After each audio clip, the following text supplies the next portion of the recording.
Welcome to Costa Rica, or more specifically Corcovado, where the land is beautiful and the people live according to the saying, Pura Vida. Corcovado is an isolated zone of biological diversification and endemism.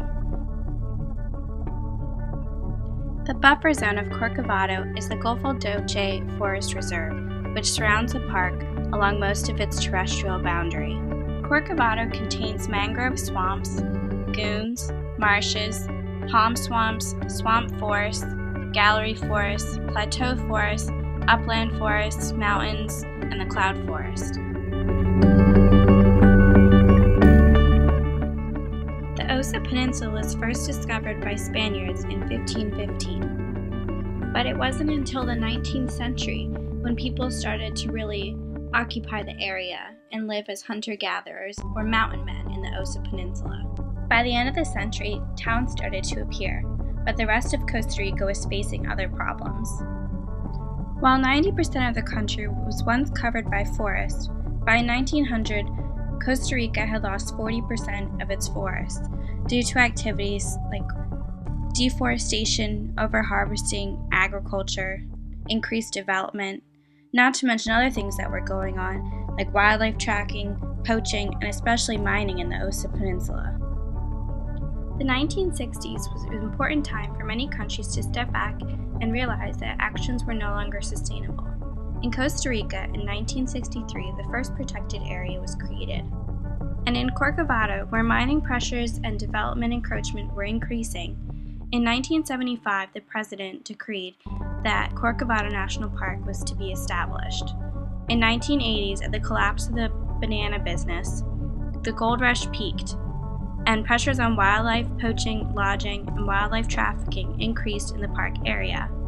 In 1986, miners were evicted, and Costa Rica continued to seek actions to help their environment and protect more areas more effectively. In the 1980s, the National Congress on Natural Resources met to plan for preserving and remaining tropical forests. In 1987, they integrated park management so that there were 9 regional conservation areas merging into protected areas and buffer zones within the national system of conservation areas. And in 1988, BOSCOSA, an acronym for an eco-development program developed by the Neotropical Foundation and World Wildlife Fund, was created to improve matters on the peninsula specifically. And in the 1990s, the National Strategy for Conservation and Sustainable Development helped Costa Rica to ensure more sustainable development.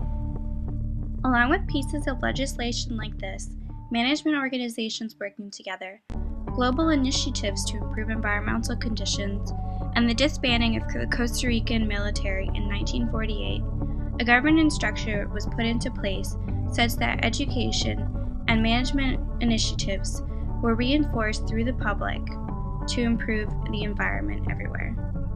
To help with some of its other problems, Costa Rica began to reduce its debt through land conservation. Today, over 25% of the country is protected, and its diversity celebrated.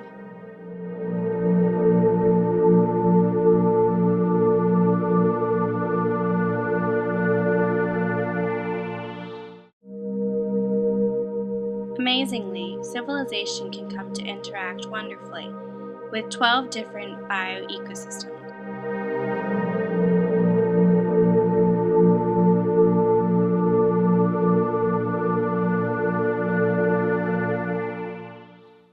To help preserve these beautiful landscapes and biodiversity, a justice was embraced in how to divide the land, people, towns, reserves, and parks needs, while also committing to sustainable development and public education.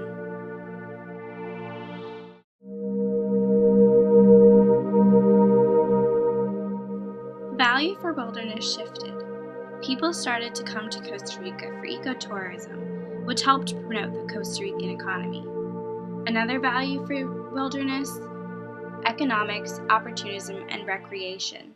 And by 1994, ecotourism was the primary source of foreign income for the country.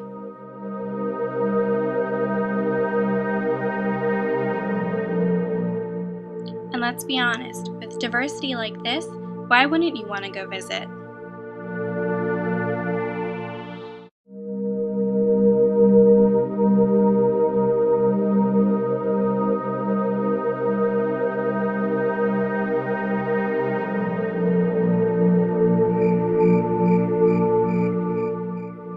Even the nightlife is beautiful. Just watch out for those jaguarundi.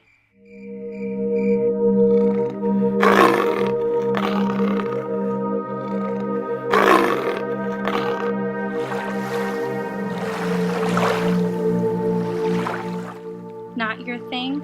Wait until tomorrow to go scuba diving around the area. Check out the marine life, or see what pops up on the surface.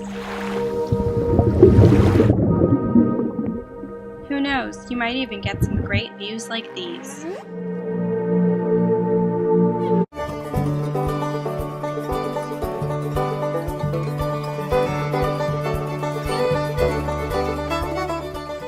The only problem?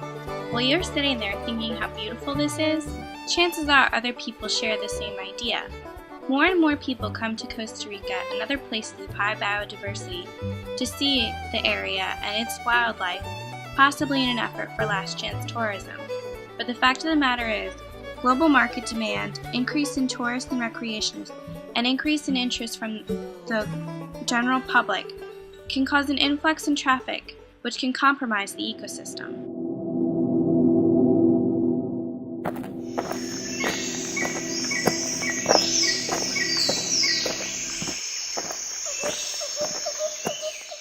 The tourism industry does much in this area.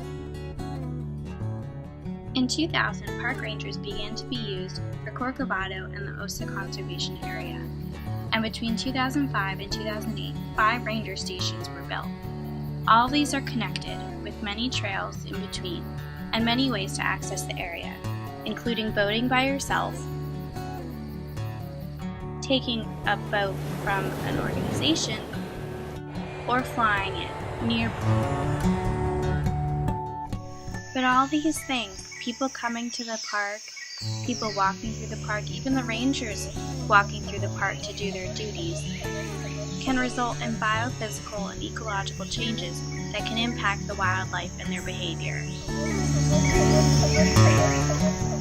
Human presence, interference, and waste might even impact marine or tidal areas. And ecotourism isn't slowing down. Evidence shows that in the past 12 years, ecotourism has drastically increased. As a result, more structures need to be built to accommodate these people, and word continues to be spread. In interviewing students from the Tropical Field Ecology annual trip from Penn State to Corcovado and other parts of Costa Rica, pretty much everyone involved agreed that they would recommend for others to visit the park, even if they made the acknowledgement that ecotourism could have negative impacts upon the environment, especially considering the litter that was seen on the beaches and trail conditions. In addition, deforestation around the outside of the park and the geography of the area could leave species isolated. Another factor, global warming, influencing temperature and sea level rise, the frequency of hurricanes and typhoons, all of which can impact coral ecosystem health. Feedback loops develop. For example, global market demand, influx of tourists and recreationists influence ecotourism, which can increase change to traffic in the area, which can increase change to trail formation, ecosystems, and coral ecosystems through things like leaving litter. Coral ecosystem health then impacts whether or not there's biodiversity loss, which impacts what the troopers or management agencies can do, which all turns back to tourists and recreationists. This is mainly positive feedback, but biodiversity and park trooper action can also stabilize the system, acting in a negative loop. Another example of feedback loops can be related to behavior in general. For example, entrepreneurs and global market demand can influence what activities happen to gain ecological services, such as mining, agricultural, and development, which then in turn impact how much fishing occurs if there's overharvesting, deforestation, and in turn these things affect coral ecosystem biodiversity loss as mentioned before, which turns back to tourists, recreationists, whether they want to come, what the park troopers have to do to maintain and reduce these harmful activities, and including reducing things like wildlife trafficking and poaching. When considering what kind of negative things can happen to the ecosystem, it's easy to say this feedback system would be positive, but there are chances to make it negative. By reducing our environmental impact, we can stabilize the system. And lastly, external traffic and internal management organizations can play a role in feedback systems. For example, science, conservation, and management organizations work with Costa Rican government and federal jurisdiction, as well as them working with connected reserves and the buffer zones, which can connect to educational travel programs, who work with researchers, etc., etc. All of these people start to link together, and for what they find, what type of science can be done, that can help stabilize the system. But more people coming to the area can also cause more change to the system, as discussed earlier, by things like increased traffic or by what means are being used to travel to the area that can cause problems. In sum, all of these things start to play off of each other. Human interference threatens the environment. But the question is whether or not there's extra vulnerability from things like ecotourism